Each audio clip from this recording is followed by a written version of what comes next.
Glória a Deus, queridos. Vamos, depois já de tantos momentos abençoadores do nosso culto, nós vamos agora nos voltar para a palavra de Deus.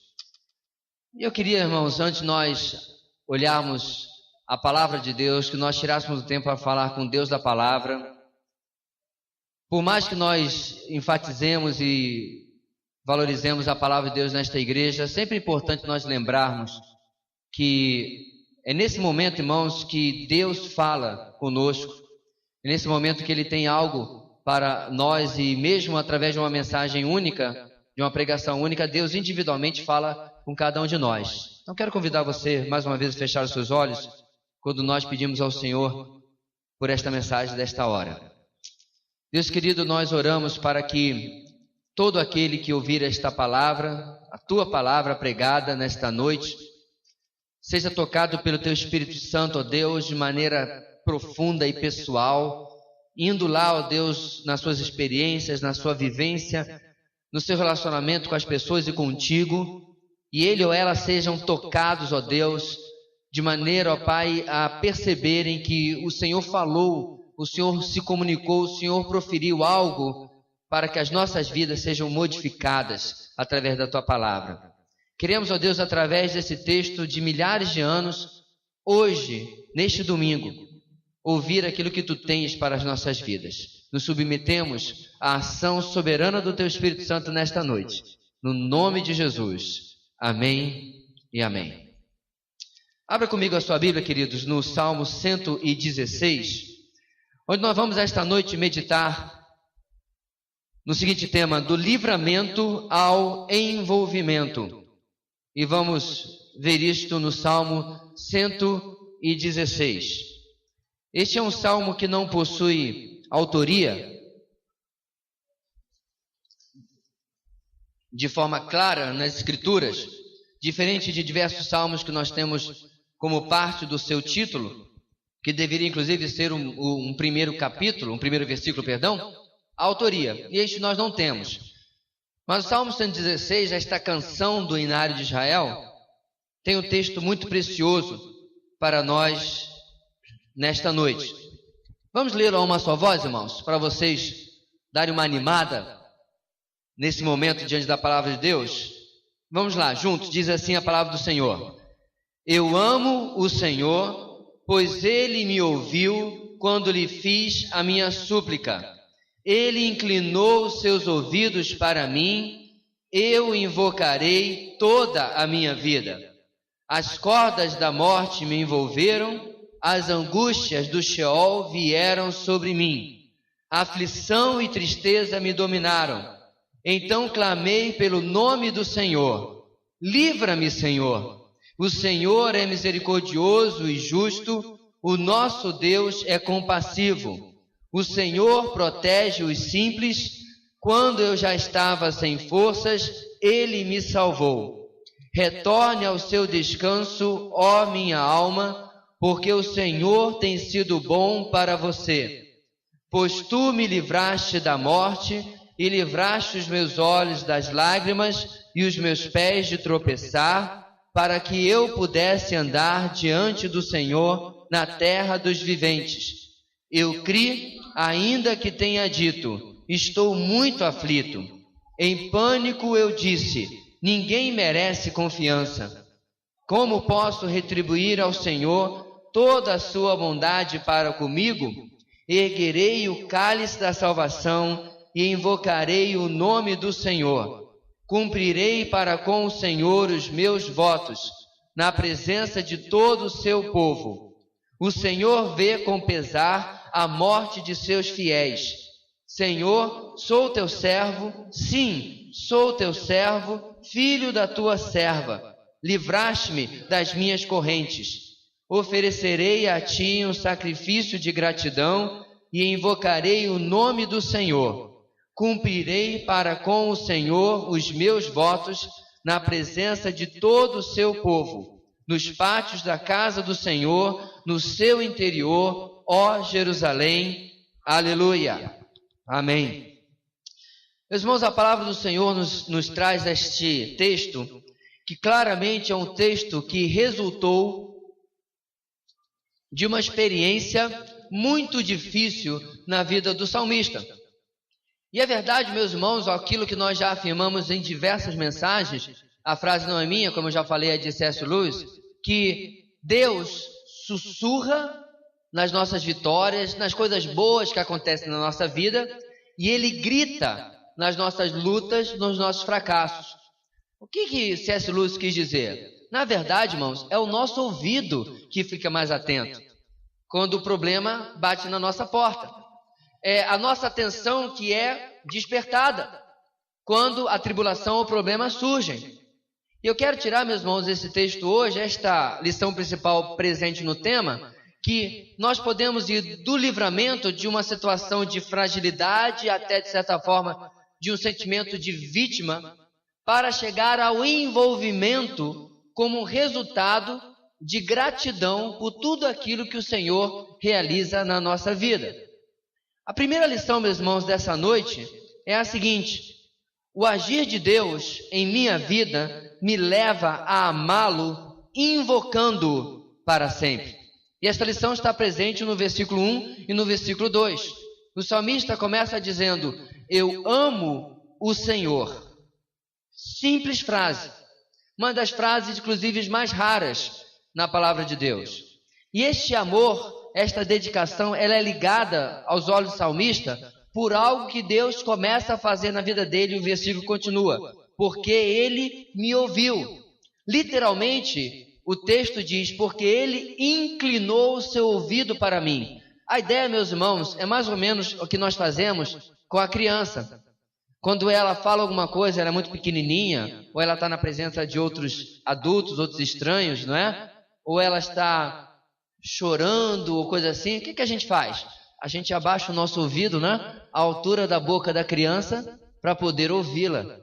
A ideia, meus irmãos, é que no estado humilhado, no estado para baixo, né? E embaixo que o salmista se encontrava, Deus inclinou o ouvido para ele. Perceba, meus irmãos, que esta é uma visão muito diferente da que alguns têm do Deus do Antigo Testamento, que é um Deus distante, que é um Deus longe, que é um Deus que você tem que fazer muita coisa para chamar a atenção dele. E a única coisa que o salmista fez foi clamar, pedir ao Senhor, buscar a presença do Senhor. E o texto diz: ele se inclinou, ele ouviu a minha súplica. O amor do salmista, a admiração, a dedicação surge do ato de ver Deus se compadecendo, tendo misericórdia dele no meio da sua luta. E o texto continua: inclinou seus ouvidos, como eu já disse, para mim, eu o invocarei toda a minha vida. Aqui, meus irmãos, nós já começamos a perceber uma enorme diferença da atitude do salmista para aquilo que muitas vezes nós percebemos na vida das pessoas quando são abençoadas. Deixa eu ilustrar.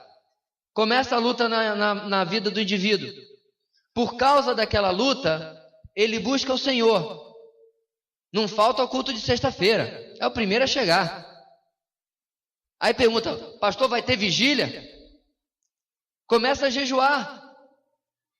Inclusive começa a botar coisa mais espiritual no Facebook. E aí Deus se inclina, ouve a sua súplica, atende o seu clamor. Aí ele até diz: não, graças a Deus já passou. Deus respondeu a minha oração. Aí o que acontece com esse indivíduo? A vida dele, que parecia que estava dando uma guinada para melhor, retrocede e volta à mesma mesmice que era antes. O salmista, meus irmãos, já no versículo 2 diz: a experiência que eu passei com Deus não permitirá, eu não permitirei que eu seja a mesma pessoa. A última parte do versículo 2 diz: eu o invocarei toda a minha vida. Agora que eu aprendi o caminho das pedras, agora que eu aprendi que o caminho da vitória é estar pegado com Deus, eu vou voltar atrás? Eu vou retroceder? Não, eu o invocarei, eu o buscarei, eu estarei perto dele toda a minha vida. Portanto, irmãos, o agir de Deus em minha vida me leva a amá-lo, invocando-o para sempre. Irmãos, eu entendo que muitas vezes nós somos pó, nós somos limitados. Mas perceba, se você tivesse um filho, você tem filhos, eu sei, mas que em particular fizesse algo como aquilo que é o contrário do que o salmista está dizendo. Ele busca você, ele vai até você, e aí como fruto disso, você o atende. E aí esse filho desaparece. Não estou falando de um filho pequeno, não, alguém que já não mora mais na sua casa. E aí passa 2, 3, 4, 5 meses, quem aparece na sua porta de novo? Aquele mesmo filho. Porque a semelhança de meses atrás, ele novamente está em apuros. Ele novamente tem problemas. E aí quando ele bate na sua porta de novo, você para pensar e faz um cálculo. Ele me ligou aquele dia para perguntar se eu tinha uma furadeira. Ele me ligou no outro dia para perguntar se eu tinha o telefone daquele meu amigo da imobiliária. Ele me ligou naquele outro dia para perguntar se podia emprestar o carro. Da última vez que ele esteve em apuros, até essa vez agora, ele me ligou essas 3 vezes e agora ele aparece porque novamente ele está em apuros. Qual seria a sua análise desse seu filho? Aquele que você pegou no colo, limpou o cocô, trocou a fralda do xixi, assoprou o machucadinho, beijou, né? Aquele que você perdeu noites. E agora, quando ele não depende mais de você no dia a dia, ele só aparece quando ele está em apuros. O salmista, meus irmãos, começa a nos mostrar que amor verdadeiro é o amor que me leva a invocar esse Deus para sempre. 24 horas por dia, 7 dias por semana, 365 dias por ano e 366 nos anos bissextos. Me leva, meus irmãos, a ter um relacionamento que não é mais utilitário com este Deus, mas é contínuo. É sempre, não só quando eu estou em apuros. Sabe, meus irmãos, é interessante, uma vez, há muito tempo atrás, eu liguei para meus pais, para o meu pai em particular, e eu confesso, eu tenho assim um relacionamento de conversar e de coisas gerais, muito mais com a minha mãe, mas eu liguei para o meu pai. Ele atendeu o telefone, aí filho, como é que tá? Como é que tá os meninos e tudo mais, etc. Aí ele falou assim, e aí, algum problema? Irmãos, aquilo foi igualzinho dessa facada. Não que eu ligue para ele só quando tem problema, mas você entendeu? E de vez em quando, meus irmãos, eu estou falando com a minha mãe, eu ligo, ela atende, porque é mais fácil falar no celular dela, eu digo, meu pai está aí, passa o telefone para ele. Porque eu não quero que ele ache que eu só me importo com ele, se eu só quero alguma coisa dele já aos altos de quase 43 anos de idade, quando eu preciso de alguma coisa. Mas eu quero saber o que está acontecendo na vida dele. Eu quero saber, e aí pai, aqueles problemas seus, não meus, você já está conseguindo resolver? Porque isso, meus irmãos, é um relacionamento de amor, não apenas de interesse. Com o nosso Deus, o agir dele, o histórico dele de agir na nossa vida, deve me levar a amá-lo, invocando-o para sempre. A segunda lição, meus irmãos, que o salmista nos traz nessa noite, do versículo 3 ao versículo 8, é a seguinte: reconheço que naquilo que Deus é, repousa a minha tranquilidade. O salmista começa a dar o testemunho daquilo que aconteceu na sua vida. Ele diz, as cordas da morte me envolveram, as angústias do Sheol vieram sobre mim, aflição e tristeza me dominaram. A palavra Sheol, aí transliterada, ao invés de ser traduzida, significa na verdade a sepultura, a cova, e muitas vezes é associada também a inferno. Mas de qualquer maneira, meus irmãos, a ideia do salmista no hebraico é que a morte e a cova, ou o inferno, saíram para caçá-lo. Essa é a ideia. Eles armaram armadilhas, eles colocaram maneiras de poder pegá-lo.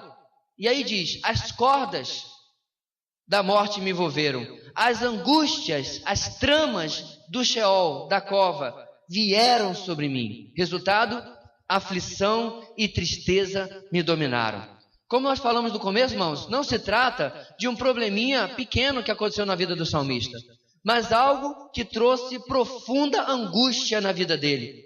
Algo, meus irmãos, que tirou a sua paz, algo que tirou a sua tranquilidade, algo que naquele momento parecia talvez impossível de ser resolvido. Quantas vezes nós estivemos na mesma situação? Talvez, é claro, atribuímos a esta e aquela situação algo semelhante ao salmista, talvez por exagero nosso, talvez porque era a nossa forma de enxergar, mas muitas vezes porque realmente estivemos numa situação assim. E o fato é, meus irmãos, de que o salmista chega ao ponto em que ele não tem mais nenhum outro recurso. E é isso que é interessante, meus irmãos. Muitas vezes nós batemos em diversas portas. Nós pedimos ajuda a muitas pessoas, porém não pedimos ajuda à pessoa mais importante. O salmista chega ao ponto onde ele não tem outros recursos, onde ele não tem saída, onde ele não tem o que fazer. Então o que ele faz? Versículo 4. Então clamei pelo Senhor, ou clamei pelo nome do Senhor, livra-me, Senhor. Querido, eu não sei se é o seu caso, mas eu já ouvi uma outra pessoa dizer que teve vergonha de pedir a Deus, de orar por aquela situação, por aquela luta que ele ou ela estava vivendo, porque já estava vivendo aquela situação há algum tempo, não tinha buscado o Senhor, se enrolou mais ainda e agora estava envergonhado de buscar a Deus. Querido, se você é assim, ou já passou por isso, ou se um dia você chegar a ter esse sentimento, por favor, repreenda. Repreenda isso na sua mente, no seu coração. Porque, querido, nosso Deus não é menino. Amém, irmãos? Nosso Deus não é aquela pessoa imatura, que depois de você ter recorrido a um monte de outras coisas, ter batido num monte de outras portas, ele vai dar uma de, vai agora lá com ele. Sabe aquela coisa infantil? Agora você vem comigo, vai lá pedir pro seu amiguinho. Vai lá pedir ao seu contato lá. Não, querido, esse é nosso Deus, não. O Deus da Bíblia, meus irmãos, se regozija quando seus filhos clamam. Porque a ideia, meus irmãos, do salmista é que ele se humilhou na presença de Deus, reconhecendo que ele não tinha como resolver aquilo que a sua vida estava envolvida. E por isso ele diz, clamando, livra-me, Senhor. Olha para mim, olha para a minha situação, olha para o momento que eu estou passando, porque o Senhor é a minha esperança. E meus irmãos, como resultado daquilo que ele experimenta em clamar ao Senhor, ele constata diversos fatos sobre Deus. Agora preste atenção, tudo que nós vamos ver aqui, provavelmente era conhecido do salmista. Não tem nenhuma novidade, não tem nada novo, não tem nada que não esteja em qualquer bom livro de teologia sobre a doutrina de Deus. Quais são algumas coisas que ele descobre? O Senhor é misericordioso. Primeira coisa. Qual é a melhor definição de misericórdia que você conhece? Vou lhe dar a minha. Misericórdia é quando Deus não me dá o que eu mereço. Olha bem como é o contraste com a graça. Graça, por isso que a gente fala que salvação é pela graça, é quando Deus me dá aquilo que eu não mereço. Eu não mereço a salvação e graciosamente Ele me dá. O que é misericórdia? É quando Deus não me dá o que na verdade eu merecia. Então, meus irmãos, por isso, há de se deduzir que o que o salmista está dizendo é, eu merecia outro tratamento de Deus, mas misericordiosamente Ele ouviu o meu clamor. E mais do que isso, Ele é misericordioso e justo, não é a segunda coisa? Ou seja, mesmo eu não merecendo, na justiça de Deus, Ele executa aquilo que Ele planeja para ser exaltado na minha vida. O nosso Deus é compassivo. O que é um Deus compassivo? É um Deus que não se ira por qualquer coisa. Como eu disse agora há pouco, irmãos, Deus não é menino. Ele não fica irado por toda e qualquer coisa que nós fazemos. Pastor, mas a Bíblia fala sobre a ira de Deus. Não a ira, eu digo, geral sobre o pecado, mas sobre algumas coisas específicas que as pessoas fazem. Se nós olharmos, meus irmãos, com detalhamento na Bíblia, nós percebemos que a ira de Deus se manifestou no Antigo Testamento especial onde nós estamos, especialmente por causa de um coração obstinado. É por isso, meus irmãos, que o povo de Israel era chamado aqui e acolá de povo de dura cerviz.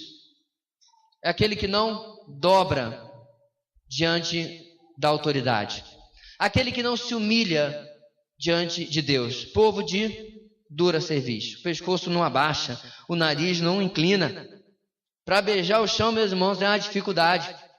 E esse coração obstinado, meus irmãos, é aquilo que realmente, eu acredito, traz ira, insatisfação ao coração de Deus. Porém, o coração que se humilha, o nosso Deus é compassivo. No versículo 6, ele ainda continua nessa sua nova descoberta de Deus e diz: o Senhor protege os simples. Nós vimos na nossa aula de Escola Bíblica Dominical, melhor dizendo, Escola Bíblica de Discípulos, quando vimos sobre Provérbios, lá em síntese do Antigo Testamento, que o simples é aquele que se mete em enrascada, porque ele não tem a sabedoria para interagir com as situações, com as informações que ele tem. Ele continua sendo responsável pelas suas decisões, mas ele não tem profundidade, sabedoria e não consegue decidir corretamente diante das decisões, das lutas, das encruzilhadas, não é isso? Na sua vida. Então perceba, o texto diz: o Senhor protege os simples. Ele percebe a falta de sabedoria, a falta de recursos dele por si só se livrar. Ele age em favor destes. E aí ele diz: quando eu já estava sem forças, ele me salvou. Por suas decisões, por aquilo que ele fez sem consultar a Deus, os seus recursos já estavam no final. Ele já estava, meus irmãos, com aquela bateria, já estava apitando para botar no carregador. Ele já estava no final, na reserva do seu tanque. Ele não tinha mais o que fazer. E Deus se revela a ele como Deus que levanta aquele que já está no final. Querido, nós passamos por esta situação diversas vezes na nossa vida. E eu quero, em particular, destacar uma: a sua e a minha luta contra o pecado. Essa semana eu estava assistindo um programa, uma série de televisão, e para aumentar o drama ali na série, a mãe, que há 11 anos não colocava uma gota de álcool na boca, quando ela está na companhia de alguém, de um namorado, alguém que ela está interessado, e ele coloca ali um vinho, para não se identificar como alcoólatra, ela pega aquele vinho, e depois dessa já é a terceira, quarta vez que essa situação acontece, ela toma. E como a gente bem sabe, para o alcoólatra, a maioria das vezes basta um gole, né? E aí o vício volta. E eu fiquei, meus irmãos, depois pensando naquilo. E a verdade é, meus irmãos, que todos nós somos viciados em recuperação. Não, pastor, eu não bebo, eu não cheiro, eu não fumo. Não estamos falando de álcool, cocaína, heroína, maconha, cigarro. Todos nós, meus irmãos, somos viciados no pecado. Eu digo, queridos, porque a palavra de Deus nos fala em Romanos, e a palavra de Deus fala em João capítulo 8, que nós fomos libertos do domínio do pecado, quando encontramos o nosso novo amo e Senhor, o Senhor Jesus. Então agora, queridos, quando nós pecamos, não é mais fruto de uma ação de um escravo, mas de alguém livre e que decide voltar àquele que o escravizava antes. Em qualquer manifestação de pecado que esteja hoje aqui representado por nós, cambada de pecadores, não é verdade? Não é verdade, pecador? Bem-vindo ao clube. Tamo junto. Não importa qual seja a sua luta em particular, querido. Você pode pegar a lista em Gálatas da obra da carne. Você pode pegar as outras listas em Romanos e Coríntios de Paulo, e você vai ter lá muita coisa para dizer e analisar. Isso aqui é onde o meu vício no pecado tem se manifestado. A palavra de Deus nos fala, meus irmãos, quando eu já estava sem forças, Ele me salvou. E aí eu continuei pensando e eu lembrei do texto de Hebreus que diz: na luta de vocês contra o pecado, vocês ainda não resistiram ao ponto de derramar o próprio sangue. Radical, não? Intenso? Aos olhos do autor de Hebreus, não havia uma única justificativa para que eu caísse em pecado, mesmo que a minha própria vida estivesse em jogo. E lá para eles realmente estava, no primeiro século. Muitas vezes, meus irmãos, resistir ao pecado de negar a Cristo significaria morrer, derramar o próprio sangue. E aí continuei pensando e lembrei do texto de Paulo que diz: não veio sobre vocês nenhuma provação que não seja comum aos homens, que seja humana. Mas Deus é fiel, que junto com a provação, com a tentação, dará também o escape, para que vocês possam suportar. Este é o mesmo capítulo onde você tem o versículo: aquele que está em pé, cuidado para que não caia. Perceba, meus irmãos, que a visão de Deus é que caímos porque não recorremos a Ele, quando o nosso tanque está já na reserva, quando a nossa bateria já está apitando, quando nossos recursos já estão no final. Ele clamou, e quando ele já estava para acabar de decidir tudo, Deus o livrou. A mesma coisa serve para cada um de nós. Qual a conclusão, meus irmãos, que ele chega diante daquilo que Deus se manifesta na vida dele, aquilo que Deus é? Retorne ao seu descanso, ó minha alma, porque o Senhor tem sido bom para você. Pois tu me livraste da morte e livraste os meus olhos das lágrimas e os meus pés de tropeçar. Perceba, querido, que o texto não diz: descubra a tranquilidade, a paz, o descanso, mas sim retorne ao descanso, ó minha alma. O que nós entendemos aqui, meus irmãos? Este salmista, antes da situação que o levou a escrever este salmo, vivia uma vida de relativa paz e tranquilidade e descanso. E assim é a mesma coisa na nossa vida, não é verdade? Nenhuma tempestade dura para sempre. Ninguém passa aí 300 anos de vida, todo o tempo debaixo de luta e dificuldade. De vez em quando a gente respira, de vez em quando a gente tem um tempo de bonança, quando a tempestade se acalma. Lembrando deste tempo, e agora, meus irmãos, que o relacionamento dele com Deus está se aprofundando, ele fala consigo mesmo, ele fala com a sua alma: retorne ao seu descanso. Por quê? Porque o Senhor tem sido bom para você. Há uns meses atrás, meus irmãos, nós ensinamos aos adolescentes da nossa igreja, faz tempo que a gente não fala isso, né? Uma frase muito simples: Deus é bom e tudo que Ele faz é bom também. Você pode repetir isso comigo esta noite? Vamos lá? Deus é bom e tudo que Ele faz é bom também. Será que a gente vai lembrar dessa frase se aquele diagnóstico chegar do jeito que eu não queria? Se eu começar a me ver com as cordas da morte e as angústias do Sheol? Sim, porque Deus é bom e tudo que Ele faz é bom também. Reconheço que naquilo que Deus é, repousa a minha tranquilidade. Sabe, meus irmãos, quando você descobre que você está deixando de ser um crente infantil, quando o seu relacionamento com Deus para de ser naquilo que Ele faz, mas sim naquilo que Ele é. Porque aquilo que Ele faz, querido, nem sempre vai te agradar. Mas aquilo que Ele é, misericordioso, justo, compassivo, que protege os simples e me salva quando eu já estou sem forças, isso Ele sempre vai ser.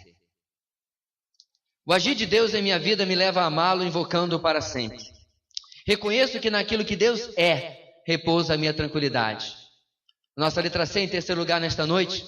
Reconheço que aquilo que Deus faz por mim é para que eu o sirva. Versículo 9, apenas ele nos ensina o seguinte: para que eu pudesse andar diante do Senhor na terra dos viventes. Perceba, querido, que aquilo que Deus fez na vida do salmista, claro que Deus fez porque o ama, mas perceba que tudo isso tem um projeto.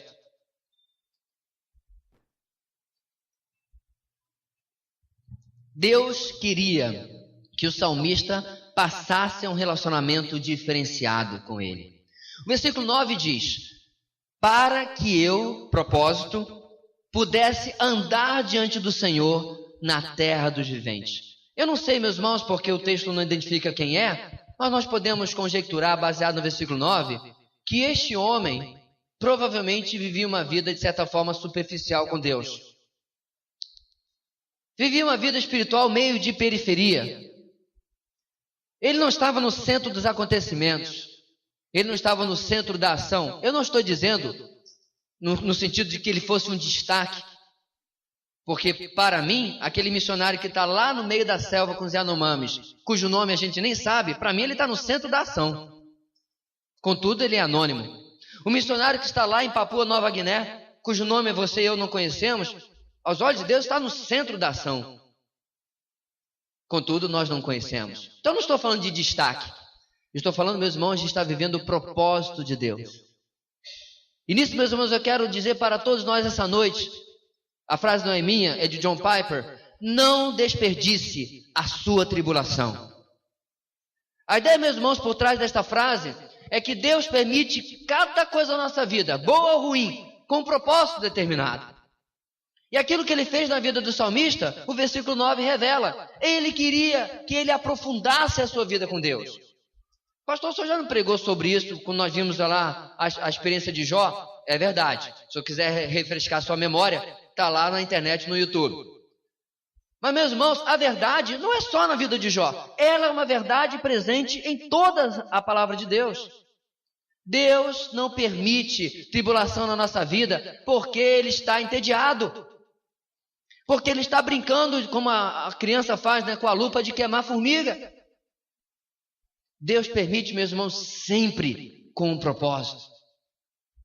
Muitas vezes esse propósito é algo muito específico, muito detalhado na minha e na sua vida, mas nós podemos deduzir de forma geral o seguinte axioma: Deus deseja aprofundar a sua vida com Ele.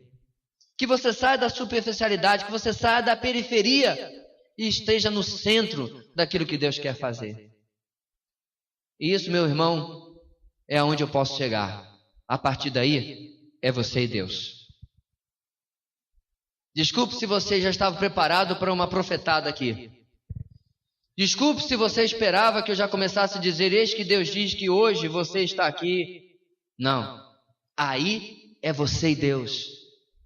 Assim como foi para o salmista. Ele passou. E esse é o tipo de coisa, meu irmão, que não tem como transferir. Isso é tipo, inclusive, de coisa, meus irmãos, que eu muitas vezes gostaria de que os sofrimentos, as lutas que eu e minha esposa passamos, pudesse ser algo que eu pudesse colocar em um dispositivo, não sei, e automaticamente imputar aos meus filhos esta sabedoria. Não ensinando com palavras, mas você entende, fazer um download, pronto. Que eu já fiz o upgrade, nós fizemos aqui na nossa vida, e eu pudesse passar esta nova versão de vida espiritual para os meus filhos. Mas não é assim que funciona. Algumas das lutas eles participaram juntos, foram tratados e entenderam na limitação da sua idade, mas a verdade é, meu irmão, que eles vão ter que desenvolver esta profundidade, sair da periferia por si só. E a mesma coisa é para a sua vida e para a minha. Esta é uma experiência individual nossa com o Senhor. Reconheço que aquilo que Deus faz, o livramento, tudo que Ele fez na história do salmista, por mim, é para que eu o sirva. Há um propósito por trás daquilo que Deus faz na sua vida, sempre. O texto continua, meus irmãos, e a nossa quarta e última lição desta noite é a seguinte: total consagração é a única resposta de real gratidão. Total, absoluta consagração é a única resposta possível que traduz uma gratidão real, verdadeira. Não de boca. Não de emocionalismo na hora do louvor. Não de um choro que dura ali na hora da resposta, mas uma coisa constante. À luz do versículo 2, por toda a minha vida. Vamos ler o texto, versículo 10. Eu criei, ainda que tenha dito, estou muito aflito. Em pânico eu disse, ninguém merece confiança. Nesta sessão do Salmo 116, o salmista retrata, meus irmãos, como era a situação dele. Ele faz aqui um flashback. Ele volta lá atrás e retrata o que estava passando na sua vida. Ele é sincero. Porque muitas vezes, meus irmãos, a gente quer esconder as nossas fraquezas, né? E nesta sinceridade ele diz o seguinte: eu criei, mas eu disse, eu estou muito aflito. A minha fé estava lá. A minha confiança em Deus era verdadeira. Mas isso eu não fazia como se fosse um bobo alegre, né? Passando uma luta desgraçada. E aí, meu irmão, como é que tá? Tá maravilhoso, tá horrível. E querido, muitas vezes eu espero e esperarei ainda que as pessoas venham aqui ao culto de sexta-feira, onde nós possamos, durante a oração, dispor de toda máscara. E diante dos nossos irmãos em Cristo dizer, queridos, eu estou aqui porque está difícil. Ou talvez nossos grupos familiares. Ninguém espera, querido, que a igreja seja um lugar onde você use máscaras. Mas que você tenha a sinceridade de dizer, meus irmãos, eu continuo crendo em Deus, mas está difícil. Está apertado. Eu continuo andando, mas meus pés estão para resvalar e me fazer tropeçar. Você não ganha nada em se esconder atrás de aparências. Nos primeiros anos da nossa igreja, quando nós estávamos implantando o começo do discipulado, de vez em quando alguém chegava para mim e dizia, pastor, eu sento com a criatura e ele diz, está tudo bem. Eu estou quase trocando de lugar com ele, está tudo bem? Eu vou ser sincero, meu irmão. Você conhece alguém que semana após semana, após semana, após semana, após semana, após semana, após semana, está tudo bem? Que caverna que ele vive? Sozinho de preferência, né? E sem bola de vôlei. Senão vai dar uma de Tom Hanks e acabar brigando com o Wilson. Ora, faça-me o favor. Aí a criatura ia para o discipulado, sentava lá, tinha um pequeno estudo bíblico, como é nosso costume, né? Depois, meu irmão, como é que está a sua vida? Que a gente pode orar? Ah, não, está tudo bem. E meus irmãos, a gente sabia que não era verdade, porque lá do outro lado, no discipulado com a esposa, está tudo ruim. Como pode dentro da mesma casa, um marido está tudo bem e a esposa está tudo ruim, ou vice-versa? É possível? Pode, mas é improvável, muito improvável. O salmista, meus irmãos, abre o seu coração. Igreja, querido, não é lugar de religioso, não. Se é, você deve ter errado. Vira a esquina um pouquinho para cá, um lugar bem grandão, com a pomba lá, é por lá. Igreja é lugar de você rasgar o seu coração. Diante de Deus, diante dos irmãos. E deixar as máscaras... Bem, joga fora de vez, deixa lugar nenhum não. Joga fora. Para que você não tenha oportunidade nem de usar. E mais, irmãos, ele começou inclusive a descrer das pessoas. Tudo isso ele teve que lidar. Em pânico, eu disse. Ninguém merece confiança. Isso provavelmente tem a ver com aquilo que aconteceu lá atrás e que gerou tudo isso. Traição, deslealdade. Ele contava com alguém e essa pessoa não esteve presente. Tudo aquilo que nós começamos a pensar no meio da tribulação. Mas aí no versículo 12, agora já está recapitulando a parte boa. Como posso retribuir ao Senhor toda a sua bondade para comigo? Outra tradução diz, como posso retribuir ao Senhor pelos benefícios que me tem dado, ou me tem feito, melhor dizendo. A verdade, meus irmãos, esta é uma pergunta retórica, né? Nós falamos isso ontem no nosso passeio em comemoração ao aniversário da igreja. O que você dá ao Deus que tem tudo? Você já teve que dar presente para uma pessoa que tem tudo? É horrível, né? Porque geralmente a gente pensa, perfume tem um monte, joia tem, roupa e tal. O que eu dou para a criatura? Eu geralmente dou livro, porque geralmente a pessoa não lê muito, para ver se pelo menos alguma coisa boa sai desse presente. Mas no texto, meus irmãos, trata-se de um Deus que tem tudo. Mas ainda assim o salmista encontra uma resposta. Erguerei o cálice da salvação e invocarei o nome do Senhor. Eu não posso dar nada. Não posso dar meus bens, porque ele não precisa deles. Então eu vou dar a minha própria vida. O termo erguer o cálice da salvação, meus irmãos, tinha a ver com o culto a Deus no Antigo Testamento, o tempo de ação de graças, em que um cálice era levantado e o conteúdo desse cálice era um reconhecimento àquilo que Deus tinha dado à nação. E é isso que ele está fazendo aqui. Eu vou só agradecer, eu vou só louvar, e eu vou, voltando ao versículo 2, invocar o nome do Senhor, versículo 2, toda a minha vida. Ele reafirma a sua consagração ao Senhor. E aí ele relembra, lá no passado, eu comecei a andar com Deus e algumas coisas eu prometi. Algumas coisas que eu vi na mensagem da semana passada, eu prometi a Deus. Algumas coisas que eu vi no acampagresso dos jovens, eu prometi a Deus. Algumas coisas que eu vi no acampamento de carnaval, eu prometi a Deus. Algumas coisas que eu vi esta semana na minha devocional, eu prometi a Deus. E aí, lembrando disso, ele diz: cumprirei para com o Senhor os meus votos, na presença de todo o seu povo. Eu vou tornar público aquilo que eu prometi a Deus, para que Ele possa saber que eu tenho um compromisso de fazer aquilo que eu determinei no meu coração. Sabe, meus irmãos, é uma coisa muito complicada, né? A gente ouve uma mensagem, Deus toca o nosso coração, e aí vem a síndrome da segunda-feira. Lembra que eu já falei dela?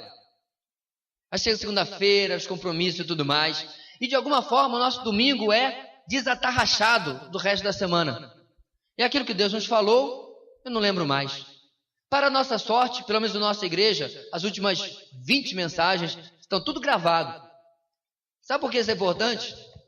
De vez em quando eu dou uma olhadinha no nosso DVD, agora é DVD, na época era fita, né? De casamento.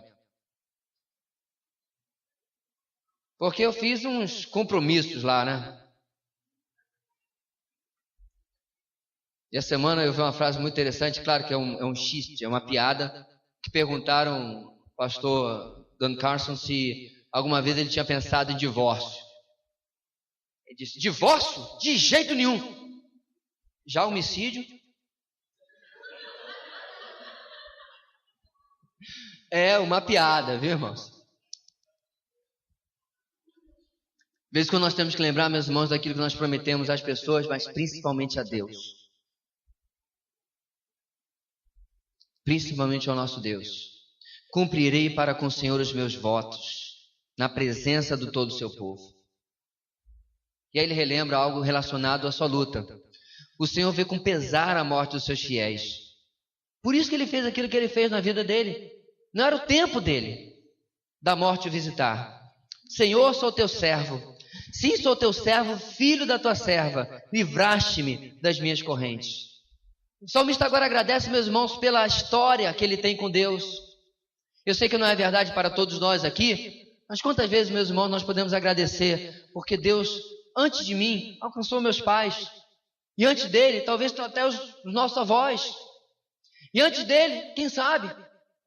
Agora, se não é verdade, nós estamos começando um legado na nossa vida, para os nossos filhos e para a próxima geração. É isso que ele está tratando aqui, a gratidão pela história de Deus na sua vida. E aí ele volta: oferecerei a ti um sacrifício de gratidão e invocarei o nome do Senhor. Não sei se você sabe, irmãos, mas nem todos os sacrifícios do Antigo Testamento, os holocaustos, né, quando eles pegavam um animal e colocavam sobre o altar e colocavam fogo, nem sempre era porque alguém tinha pecado. Na verdade, este era um dos sacrifícios. A maioria dos sacrifícios eram de gratidão. Sabia disso? Um belo dia, o hebreu acordava, olhava no seu calendário e lembrava: puxa vida, hoje foi aquele dia que o meu camelo capotou. E o pobre do camelo quebrou o pescoço e Deus me livrou sem um arranhão. Faz hoje 1 ano. Mulher, pega o carneiro. A gente vai comer? Não, nós vamos oferecer em sacrifício de gratidão a Deus. Bem, hoje nós não precisamos matar os animais. Acho que o Ibama ia ter um grande problema com os cristãos hoje em dia, se assim ainda o fosse. Mas o texto fala de uma disposição, meus irmãos, de agradecer a Deus. E novamente ele usa a expressão: invocarei o nome do Senhor. É a terceira vez. Cumprirei para com o Senhor os meus votos na presença de todo o seu povo, nos pátios da casa do Senhor, no seu interior, ó Jerusalém. Meus irmãos, o texto torna-se redundante porque ele quer reafirmar aquilo que nós colocamos ali na forma desta frase: total consagração, total dedicação, total exclusividade, desculpe aqui a redundância, ao nosso Deus. É a única resposta possível que traduz uma real gratidão. Querido, não adianta você chegar diante de Deus hoje e dizer: Senhor, poxa, o Senhor já tem 73,44% da minha vida. Isso não impressionará Deus. Na verdade, nem se você chegar e disser: Senhor, o Senhor já tem 99,99% da minha vida. Isso não impressionará Deus. Porque se Jesus não for Senhor de tudo, na prática, querido, Ele se tornará Senhor de nada. Porque Ele não faz corregência. Ele não divide a sua regência, a sua posição de rei com nenhum outro. Só 100% serve. Eu não sei, o texto não é biográfico, o que aconteceu com o salmista nos anos seguintes. Só podemos saber o que ele colocou nesta canção. É verdade, Tozer disse que a gente nunca mente tanto como quando estamos cantando. Só dá uma olhada nas letras das músicas que nós acabamos de cantar, não é verdade? Ele está cantando. Talvez isso não se traduziu como uma verdade absoluta no resto da sua vida. Mas nós podemos hoje, meus irmãos, tomar este texto e dizer o seguinte: o livramento precisa levar ao envolvimento. Deus não lhe quer na periferia da sua vontade, na periferia da sua obra, na periferia do seu reino. Você não foi salvo para isso. Você foi salvo para um envolvimento maior. Você foi salvo para um envolvimento melhor. Porque o nosso Deus, claro, merece o melhor. Tem sido esta a realidade da sua vida, querido? Você pode, com toda a sinceridade, como nós exemplificamos falando sobre missões, que o seu orçamento tem traduzido o seu melhor para Deus. Que a sua agenda tem traduzido o melhor para Deus. Que as suas decisões têm traduzido o melhor para Deus. Que aquilo que você tem ou terá na presença de Deus para apresentar a Ele vai ser realmente o melhor que você poderia ter feito. Para nós recapitularmos esta noite, Salmo 116 nos mostra do livramento ao envolvimento. O agir de Deus em minha vida me leva a amá-lo, invocando-o para sempre. Letra B, reconheço que naquilo que Deus é, repousa minha tranquilidade. Letra C, reconheço que aquilo que Deus faz por mim é para que eu o sirva. E finalmente, total consagração é a única resposta resposta de real gratidão. Feche os olhos comigo essa noite.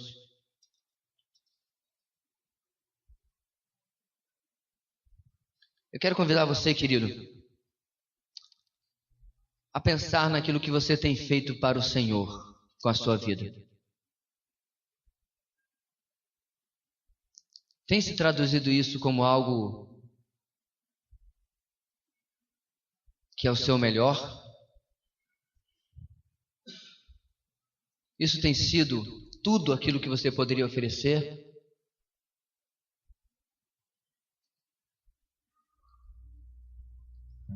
Eu quero, querido, que você agora dê uma olhada na sua mente, na sua agenda, ou seja, no seu tempo.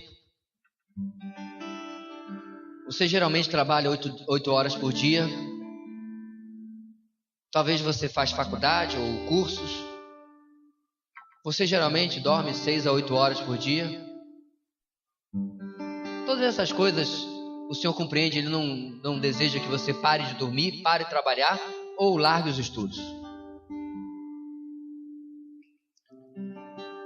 Mas se você tirasse na sua agenda as coisas que são imprescindíveis para a vida de qualquer mortal, ou para a realidade que você está vivendo hoje, Deus é a sua prioridade? Proclamar o reino de Deus, compartilhá-lo, falar do seu amor, tem sido uma prioridade para com seus amigos de trabalho, de estudo, familiares? Eu queria convidar essa noite que você visitasse o seu orçamento. Tem sido Deus glorificado pelos seus bens, meu irmão?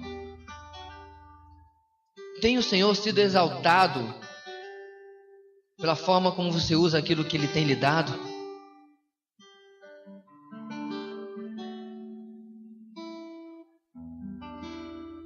Deus tem lhe abençoado com aptidões, com talentos. Deus tem lhe abençoado com dons do Espírito Santo.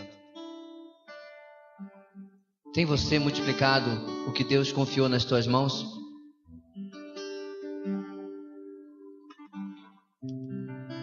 Talvez nós devêssemos ter começado esse tempo falando sobre a salvação. Algo pelo qual você nunca poderá agradecer o suficiente. Mas tem a salvação significado algo real na sua vida?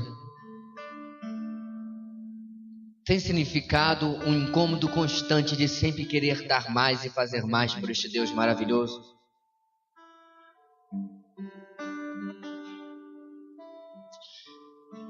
Deus querido, nós te agradecemos e te louvamos esta noite por esta oportunidade de fazermos uma auto-introspecção.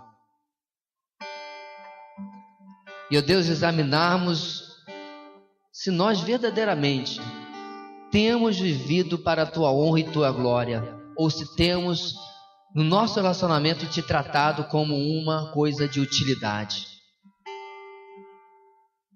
Aquele que vivemos vivendo a nossa vida, mas que apenas os apertos nos levam a dar-te maior atenção, a nos dedicar mais a ti. Deus, eu quero te buscar na bonança, para que tu já estejas presente na tempestade. Eu quero te buscar, ó Deus, no tempo de tranquilidade, como fruto de uma gratidão impagável, para que o Senhor já esteja lá, costumeiramente, quando chegar a tribulação. Como alguém que é eterno devedor, eu quero estar sempre te agradecendo e te servindo e me dedicando e me consagrando a ti. Faz isso com a nossa igreja, Deus. Faz isso com cada um que está ouvindo esta mensagem. Porque tu mereces o nosso todo. Tu mereces o nosso tudo. Tu mereces o nosso melhor. Nós oramos ao Deus do nosso amor, em nome de Jesus. Amém.